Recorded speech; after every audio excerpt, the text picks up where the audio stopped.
Bien, en este video vamos a trabajar con grupos y agrupamiento dentro del entorno Moodle de nuestra aula virtual.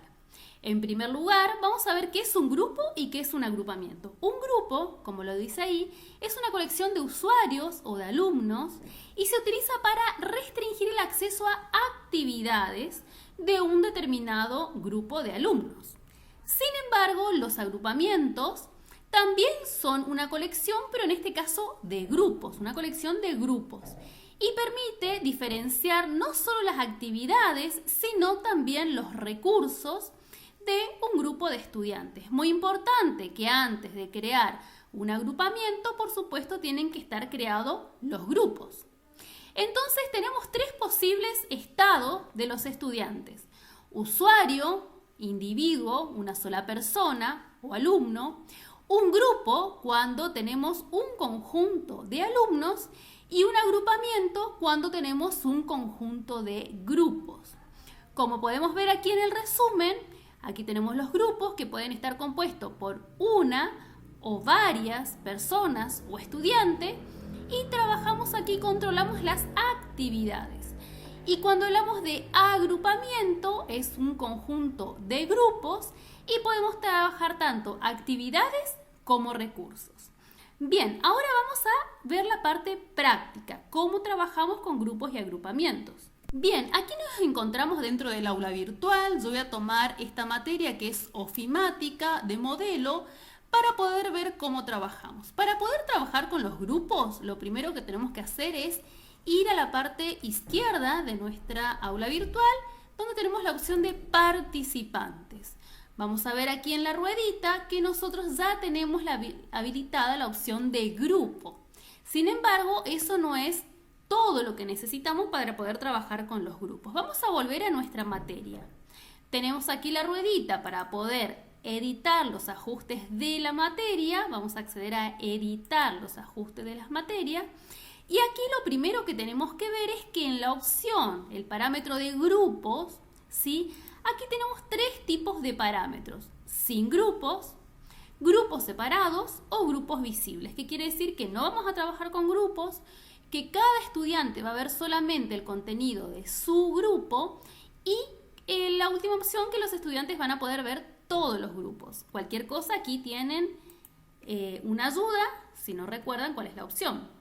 Bien, nosotros tenemos que seleccionar la opción grupos separados, forzar modelo de grupo, sí, y vamos a guardar los cambios. Bien, vamos a ver ahora sí, vamos a la opción participantes, y ahora sí vamos a trabajar aquí con la opción grupos. Bien, lo primero que tenemos que hacer aquí, vamos a ver que no hay grupos creados. Lo primero que tenemos que hacer es crear los grupos. Aquí abajo vamos a tener la opción de crear los grupos. Voy a poner dos grupos ejemplos. Por ejemplo, sede Posadas va a ser un grupo. Podemos poner una imagen acá para identificar. Voy a guardar los cambios. Fíjense que ahora dice que tiene 0 estudiantes aún. Voy a crear ahora otro grupo, por ejemplo, que va a ser sede San Vicente. Bien. Y voy a volver a guardar los cambios. Aquí vamos a ver los dos grupos, pero aún no tienen alumnos. Ahora tenemos que asignar los alumnos a esos grupos. Entonces voy a elegir sede Posadas. Aquí dice sede Posadas. Voy a usar la opción agregar o quitar estudiantes.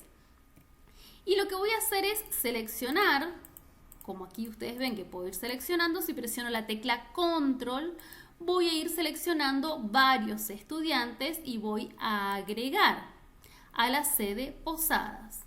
Voy a regresar a los grupos. Acá van a ver que tienen sede Posada 3 estudiantes. Ahora voy a agregar a la sede San Vicente. Agregar. Y voy a agregar otros estudiantes a la sede de San Vicente. Muy bien. Voy a regresar otra vez al grupo. Tenemos ahora dos grupos, cada uno tiene asignados sus estudiantes.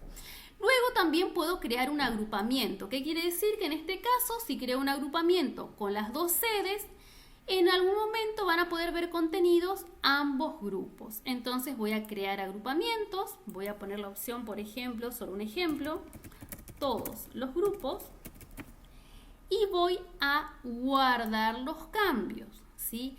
Ahora vamos a asignarle a este los grupos, ¿sí? Vamos a mostrar aquí. Voy a agregar C de Posadas y agrego al agrupamiento, y C de San Vicente y también voy a agregar al agrupamiento. Voy a guardar los cambios y ahora vamos a ver que tenemos todos los grupos y que tiene el grupo C de Posadas y San Vicente.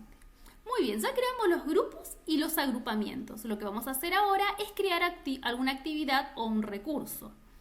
Voy a regresar al aula virtual nuevamente. En este caso voy a añadir una actividad o un recurso y, por ejemplo, voy a añadir una actividad que en este caso va a ser una tarea. Lo importante es que aquí, a la hora de corregir las tareas, el profesor va a ver solamente los alumnos, si ha determinado un grupo, los alumnos de ese grupo y no todos los alumnos de toda la materia. Voy a poner ejemplo, por ejemplo, tarea, ejemplo, y fíjense, ustedes ya saben configurar los parámetros, pero aquí donde dice restricciones de acceso, en este caso dice ninguna, voy a añadir una restricción. Fíjense que tengo la restricción de determinar un grupo o un agrupamiento.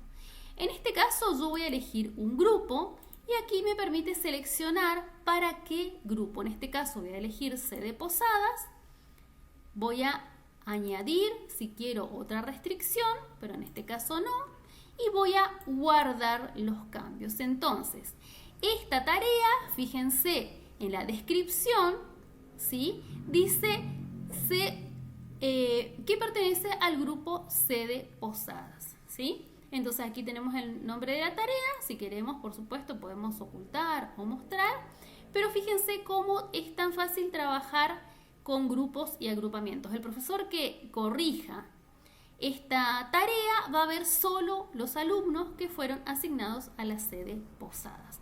Y lo mismo va a suceder con el agrupamiento. Pueden haber tareas, actividades o recursos que estén asignados a un agrupamiento.